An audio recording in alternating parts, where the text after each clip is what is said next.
Hello guys, അപ്പോൾ നമ്മളിന്നൊരു പൈനിയറിന്റെ ഒരു dash cam വാങ്ങിച്ചിട്ടുണ്ട്. അപ്പോൾ ജസ്റ്റ് അതിന്റെ ഒരു അൺബോക്സിങ് നമുക്ക് നോക്കാം. Pioneer model VRUC H120SC.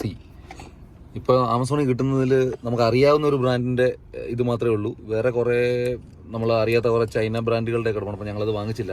Pioneer എന്നുള്ളത് നമുക്ക് നേരത്തെ മുതലേ സബ്വൂഫറൊക്കെ വാങ്ങിച്ച് പരിചയം ഉണ്ടായിട്ട് അത് തന്നെ വാങ്ങിക്കാൻ കരുതി. ഇത് കാണാനും ഒരു ചെറിയൊരു സബ്വൂഫർ പോലിരിക്കുക അല്ലേ? നമുക്കെന്നാൽ ഇതൊന്ന് ഓപ്പൺ ചെയ്യാം. ഇതിന്റെ പ്രൈസ് വന്നിട്ട് കിടക്കുന്നത് 5399 ആണ്. പക്ഷെ ഇത് ഓൺലൈനിൽ നമുക്ക് കിട്ടിയത് 4700 സംതിങ് ആണ്. ഇത് ഓപ്പൺ ചെയ്യുമ്പോൾ ആദ്യം കിട്ടുന്നതിൻ്റെ ഒരു സ്റ്റാർട്ട് ഗൈഡാണ്, ക്വിക്ക് സ്റ്റാർട്ട് ഗൈഡ് എന്ന് പറഞ്ഞിട്ട്. അതെങ്ങനെ ഫിറ്റ് ചെയ്യണം, അതിനകത്ത് കുറേ കണക്ഷൻസ് ഉണ്ട്. അതായത് ഇത് 24 hours സർവൈലൻസിന് സെപ്പറേറ്റ് ഒരു കിറ്റൊക്കെ വാങ്ങിക്കണം, അതിനെപ്പറ്റി. പിന്നെ ഇതിനകത്ത് ഈ കിറ്റ് ഇൻക്ലൂഡ് അല്ല, കിറ്റ് നമ്മൾ അല്ലാതെ വാങ്ങിക്കണം. അല്ലാതെ നമുക്ക് ഇത് ശരിക്കും ഭയങ്കര യൂസ്ഫുൾ സാധനമാണ്. കാര്യം നമ്മളിപ്പോൾ ഒരു ആക്സിഡൻ്റ് ഒക്കെ ഉണ്ടായാൽ നമ്മളുടെ കയ്യിൽ അല്ലാത്ത തെറ്റാണെങ്കിൽ പോലും നമുക്ക് സമർത്ഥിക്കാൻ ഒരു ക്യാം ഇല്ലെങ്കിൽ നടക്കത്തില്ല. അപ്പോൾ അതുകൊണ്ടാണ് ഞങ്ങളുടെ ബലേനോയിൽ ഇതൊരെണ്ണം ഇൻസ്റ്റാൾ ചെയ്യാന്ന് വെച്ചത്. ഇതിനകത്ത് നമുക്ക് ഒരു ഇലക്ട്രോസ്റ്റാറ്റിക് സ്റ്റിക്കർ കിട്ടും. അത് ആദ്യമേ ഇത് കണ്ണാടിയിൽ ഒട്ടിച്ചിട്ട് അതിലൊരു ഡബിൾ സൈഡ് സ്റ്റിക്കർ വരും. ഇതാണ് ആക്ച്വലി പ്രൊഡക്റ്റ്. കറക്റ്റ് ഒരു സബ്വൂഫർ പോലെ ഇരിക്കുകയാണ് ഇത് കാണാൻ വേണ്ടിയിട്ട്. അതിലൊരു ഇത് ട്വിസ്റ്റ് ചെയ്യാം ഇങ്ങനെ. ഈ ഭാഗമാണ് നമ്മളത് കണ്ണാടിയിൽ ഒട്ടിക്കുന്നത് സ്ക്രീനിൽ. ഇതാണ് ഞാൻ പറഞ്ഞ ഇലക്ട്രോസ്റ്റാറ്റിക് സ്റ്റിക്കർ. ഇത് രണ്ടും മാറ്റി വെക്കാം. പിന്നെ ഇതിലുള്ളത് ഒരു 12 volt ചാർജറുണ്ട്, പിന്നെ ഒരു കേബിള്, ഒരു ഡബിൾ സൈഡ് സ്റ്റിക്കർ. ഇത്രയാണ് ഉള്ളത്. നമുക്കിത് ജസ്റ്റ് ഒന്ന് കണക്ട് ചെയ്ത് നോക്കാം, ഇതിൻ്റെ ക്വാളിറ്റി ഒക്കെ എങ്ങനെ ഉണ്ടെന്ന് നോക്കാം. ഒരു QR കോഡ് ഉണ്ട്. നമ്മൾ ഗൂഗിൾ ലെൻസ് വെച്ചിട്ട് അത് സ്കാൻ ചെയ്യുക. സ്കാൻ ചെയ്ത് കഴിയുമ്പോൾ അവരുടെ ഒരു വെബ്സൈറ്റിൽ പോകും. നമ്മൾ ആ വെബ്സൈറ്റിൽ ഓൺ ചെയ്ത് കഴിഞ്ഞാൽ നമുക്ക് ഗൂഗിൾ പ്ലേയിലേക്കുള്ള പ്ലേ സ്റ്റോറിലേക്കുള്ള ഇത് കിട്ടും. അപ്പോൾ ഇതിൻ്റെ പേര് സെൻവ്യൂ പൈനിയർ ഡാഷ് ക്യാം എന്നാണ് ആപ്ലിക്കേഷൻ്റെ പേര്. അത് ഫസ്റ്റ് ഇൻസ്റ്റാൾ ചെയ്യുക. ഇത് ഇൻസ്റ്റാൾ ആവട്ടെ. നമുക്ക് ആ ടൈമിലേക്ക് ഇതിൻ്റെ കൂടെ ഒരു ചാർജർ വന്നിട്ടുണ്ട്. അപ്പോൾ നമുക്ക് ആ ചാർജർ നിങ്ങളുടെ കയ്യിൽ ഓൾറെഡി ഒരു പോർട്ടേ ഉള്ളെങ്കിൽ അത് മാരുതിയിൽ നിന്ന് മേടിച്ച നമ്മുടെ 12 volt ചാർജറിൽ ഓൾറെഡി ഒന്നുകൂടെ കുത്താനുള്ള പ്രൊവിഷൻ ഉണ്ട്. അപ്പോൾ നമുക്കിത് അവിടെ ഫിക്സ് ചെയ്യാം. ഇല്ലെങ്കിൽ നമ്മളെ മൊബൈലെല്ലാം ചാർജ് ചെയ്യേണ്ടി ഇത് ഊരിടേണ്ടി വരും. അപ്പോൾ ഇത് ഫിക്സ് ചെയ്തിട്ട് നമ്മൾ ഈ കേബിള് റിമൂവ് ചെയ്ത് തൽക്കാലത്തേക്ക് നമുക്കിപ്പോൾ ഒന്ന് വർക്ക് ചെയ്യാൻ വേണ്ടി എങ്ങനെയുണ്ട് ക്വാളിറ്റി എന്നൊക്കെ അറിയാൻ വേണ്ടി നമുക്ക് ജസ്റ്റ് ഒന്ന് കണക്ട് ചെയ്യാം. അപ്പോൾ അതിന് വേണ്ടിയിട്ട് ആപ്പ് ഇൻസ്റ്റാൾ ചെയ്ത് കഴിഞ്ഞെങ്കിൽ മാത്രമേ നമുക്ക് ചെയ്യാൻ പറ്റുള്ളൂ.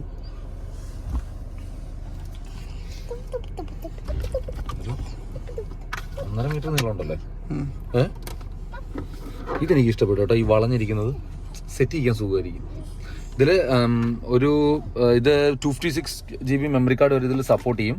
ഞങ്ങളൊരു 128 GB സാംസങ്ങിൻ്റെ ക്ലാസ് 10 മെമ്മറി കാർഡാണ് വാങ്ങിച്ചത്. കൊള്ളാം. സാധനമിട്ടു. നമുക്കിതൊന്ന് ഓൺ ചെയ്ത് നോക്കാം.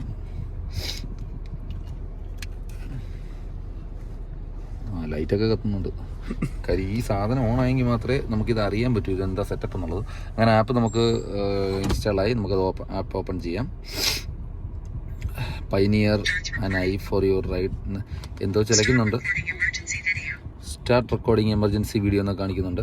ഇതിൽ കുറേ ഫീച്ചേഴ്സ് ഉണ്ട്. അതായത് എന്തെങ്കിലും സഡൻ ഇമ്പാക്റ്റ് വരികയോ അല്ലെങ്കിൽ എന്തെങ്കിലും പെട്ടെന്നൊരു മൂവ്മെൻ്റ് ഒക്കെ ഇതിൽ വന്നു കഴിഞ്ഞാൽ ഇത് സഡനായിട്ടുള്ള വീഡിയോ പെട്ടെന്ന് റെക്കോർഡ് ചെയ്യും. അങ്ങനെയൊക്കെ കുറേ ഫീച്ചേഴ്സ് ഞാൻ ഇതിൽ കണ്ടിട്ടുണ്ടായിരുന്നു. അങ്ങനെ വാങ്ങിച്ചേ. ഇതെന്താണെന്നുള്ളത് നമുക്ക് നോക്കാം.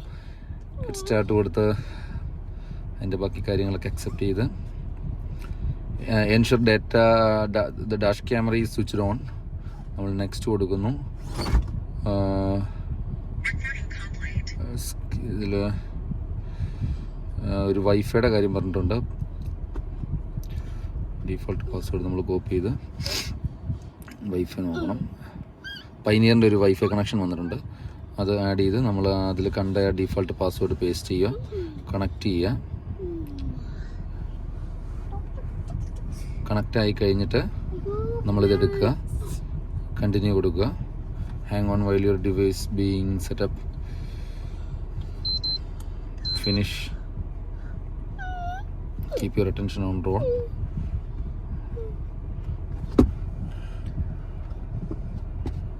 ശരി, സ്ലോ ആയിട്ടോ സാധനം. വിചാരിച്ചാലില്ല. ഇത് ഭയങ്കര വൈഡ് ആംഗിളാണ് ക്യാം. ഫ്രണ്ടിൽ ഓൾറെഡി ഒരു സ്റ്റിക്കർ വരുന്നുണ്ട്. അപ്പോൾ അതിൻ്റെ ചെറിയൊരു ക്ലാരിറ്റി കുറവ് നമുക്ക് ഫീൽ ചെയ്യുന്നതായിരിക്കും. നമ്മുടെ വണ്ടിയുടെ ഗ്ലാസും അത്ര സാധനം കൊള്ളാം. പക്ഷേ ഇത് സ്ലോ ആണ് സാധനം.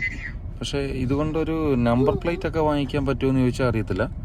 പക്ഷേ ഇതിൻ്റെ ഫ്രണ്ടിൽ സ്റ്റിക്കർ ഉണ്ടല്ലേ, ഓക്കെ അതൊന്ന് ഇറക്കിക്കളയാം. സ്റ്റിക്കർ ഒന്ന് റിമൂവ്. പക്ഷേ ഈ സ്റ്റിക്കർ അത് തമ്മിൽ ബന്ധമുണ്ടോ? ഞങ്ങളുടെ ഫ്രണ്ടല്ലേ, അത് കുഴപ്പമില്ല. മറ്റേ ലെൻസിൻ്റെ ഫ്രണ്ടിലേ മാത്രമേ ഉള്ളൂ. ഇതെന്താ സംഭവം? ഇതുപോലെ കളഞ്ഞേക്കാം. ഇതിലെ നമുക്കൊരു